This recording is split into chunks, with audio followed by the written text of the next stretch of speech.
Good morning, kids. Today we'll be studying a new chapter called Mapping Skills. Maps not only represent the flat earth surface but also help us to see how big or small is a place as in comparison to others. Maps are used as a special idea called a scale. Maps are representation of earth's surface. So, what is the importance of mapping skills? Mapping skills are basically used in day to day use, like we understand the road maps, road signs, icons, maps in the mall, walk in the park, direction to a party. So, these are all the directions shows us the mapping skills.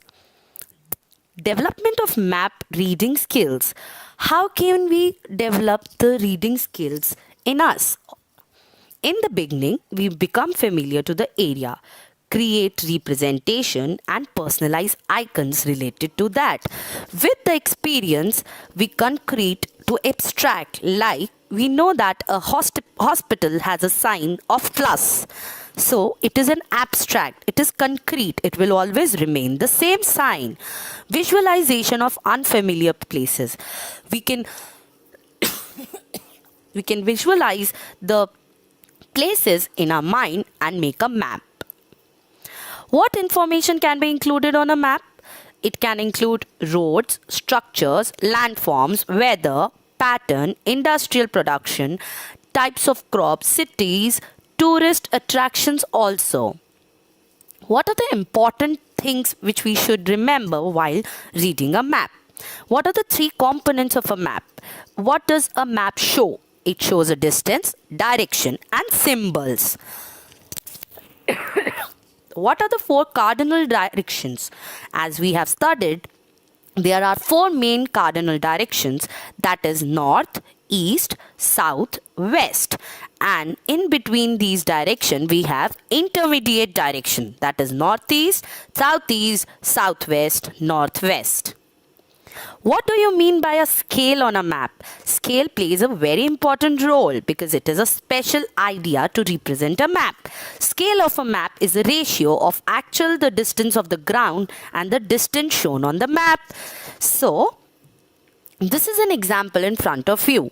Here is a picture where there is cupboard, there is bed, there is dressing, there is sofa and window, door. It's basically a room. So you have given some question and you have to tell the direction which object is at which direction. The bed is placed to the dash of window. So where is the bed?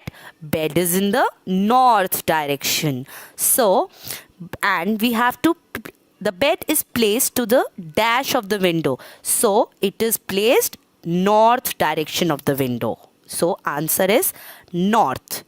The cupboard is placed to the dash of the bed. The cupboard is placed to the dash of the bed. Bed say cupboard, where is it? So it is at the west direction. The cupboard is placed to the dash of the door. The cupboard is placed to the dash of the door. So it is north direction. So you can do these type of question by knowing the directions. This is another example given in front of you. So kids, let's try it and find your answers and match with this answer. I hope mapping skills are clear to you. Thank you, kids.